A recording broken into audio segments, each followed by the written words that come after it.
Welcome to the genius brains classroom. आज हम करने जा रहे हैं examples of ranking and time sequence test. Ranking test की फर्स्ट टाइप है बेस्ड ऑन कंपैरिजन, जिसके आज एग्जाम्पल हम करेंगे। तो चलिए फर्स्ट एग्जाम्पल देखते हैं। इसमें बताया है if Anita is taller than Surjit. Anita क्या है? अगर सुरजीत से बड़ी है, but shorter than Kusum, but Kusum से छोटी है। तो फिर आप क्या करेंगे? पहले अनीता को फिर सेंटर में ले आएंगे और कुसुम जो है उससे बड़ी है तो उसको अनीता से आगे लेके आएंगे, और जो सुरजीत है वो क्या है? उससे अनीता से छोटा है तो उसको लास्ट में लेके आएंगे। Anita is taller than Surjit. Surjit से अनीता आगे आएगी, but shorter than Kusum, but Kusum से छोटी अनीता, तो कुसुम आ जाएगी फर्स्ट नंबर पे। ठीक है, तो चलिए देन नेक्स्ट चलते हैं। नेक्स्ट है Surjit is just as tall as Kalpana. Means Surjit जो है वो कल्पना के जितना सेम हाइट का है, तो सुरजीत और कल्पना को हम इक्वल्स टू में लिखेंगे। ठीक है, उसके बाद है but taller than Vanita. But जो सुरजीत है वो कल्पना मीन्स कल्पना और सुरजीत सेम हो गई, बट ये दोनों क्या है? वनीता से बड़े हैं, तो वनीता क्या आ जाएगा? लास्ट में आ जाएगा। ठीक है, अब इसके आगे क्या है? देन कल्पना इज़, हमें बताना है कि कल्पना जो है उसकी वो कौन सी पोजीशन पे है। ठीक है, तो सबसे पहले देखें, अपने फिर से सारी लाइन को इकट्ठा करते हैं। सबसे पहले हमारे पास थी कुसुम, देन नेक्स्ट हमारे पास आई अनीता, देन आई सुरजीत। सुरजीत और कल्पना सेम हाइट के हैं तो दोनों को इक्वल्स टू करके लिखना है, और लास्ट में हमारे पास थी वनीता।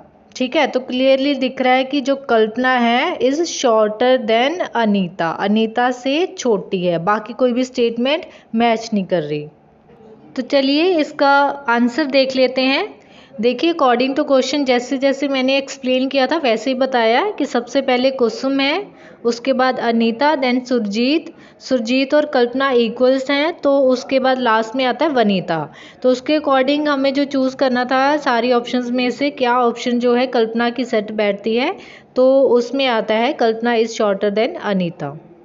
तो चलिए नेक्स्ट एग्जाम्पल पे चलते हैं। नेक्स्ट एग्जाम्पल है in a group of 5 districts.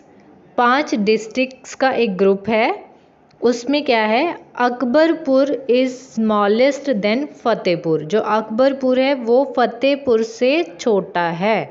तो पहले आप कॉपी पेन लेके बैठें, इसको साथ साथ जैसे मैं बोलती जाती हूँ इसको लिखते जाओ। जो अकबरपुर है उसको आपने क्या करना है?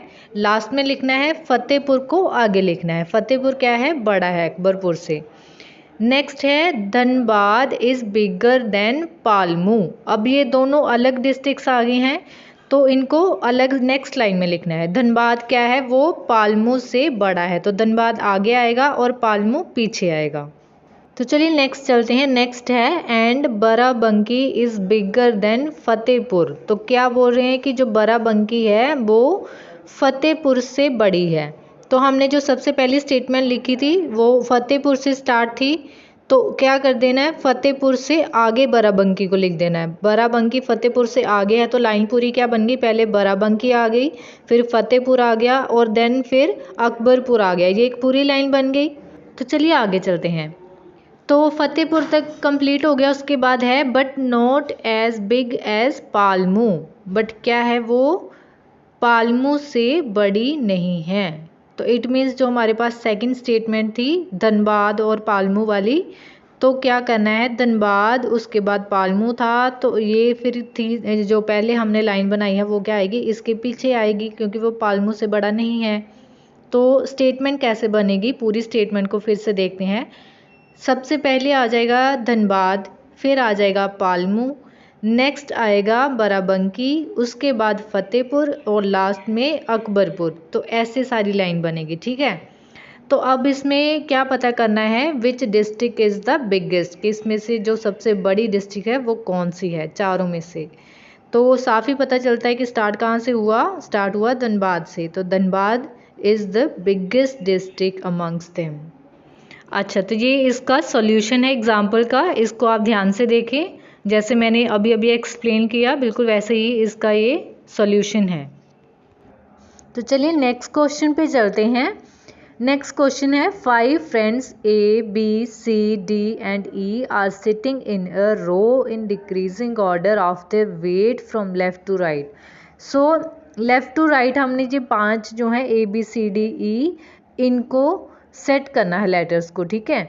तो जैसे जैसे आगे बोलते जाएंगे वैसे वैसे आपने सेट करना। सबसे पहले कॉपी पेन ले लें और एक लाइन खींच लें। तो ये लेफ़्ट से लेके राइट की ओर चलेंगे, ठीक है। तो सबसे पहले बोलते हैं A is heavier than only C।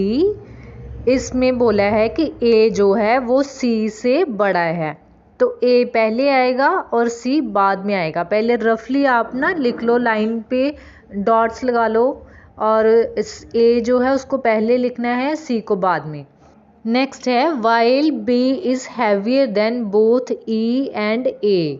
B जो है वो E और A से बड़ा है, तो अब हमने जो B है उसको क्या करना है, E और A से पहले लिखना है। तो A हमने ऑलरेडी पहले लिखा हुआ है, अब A के आगे आप E को लिख लो और उससे पहले लिखो B को। यानी कि कैसे लाइन बनेगी, पहले B आएगा, फिर E आएगा, फिर A आएगा, ठीक है, और उसके बाद C आएगा। ये 4 की हमने जो है प्लेसमेंट कर दी।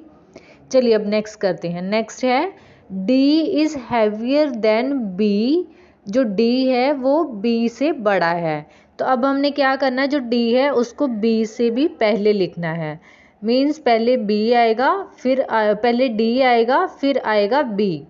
उसके बाद है who amongst the following is sitting exactly in centre between them, कि इन सब में से सबसे जो सेंटर में है वो कौन है, कौन सा लेटर है, ये हमें फाइंड आउट करना है। तो चलिए इसके सॉल्यूशन को देखते हैं और मैं एक बार फिर से रिपीट कर देती हूँ। अगर ये आपको डिफ़िकल्ट लग रहा है इसको समझने में, तो जैसे मैंने आपको बोला है आप उसको वैसे ड्रॉ करके देखिए, आपको इजी लगेगा। तो पहले जैसे मैंने बोला है वैसे कैसे कैसे आएगी प्लेसमेंट्स, मैं एक बार फिर से रिपीट करती हूँ। आपने जैसे सीधी लाइन खींच लेनी है हॉरिजॉन्टल वे में और लेफ़्ट से लेके राइट की ओर चलते आना है। तो सबसे पहले लेफ़्ट से शुरू करते हैं, तो लेफ़्ट में सबसे पहले आएगा D, फिर उसके बाद है B, फिर E, फिर A और लास्ट में है C। तो फिर उसके अकॉर्डिंग जो सेंटर है वो कौन सा, सेंटर में लेटर कौन सा है, वो बनता है E। तो इसका आंसर है E।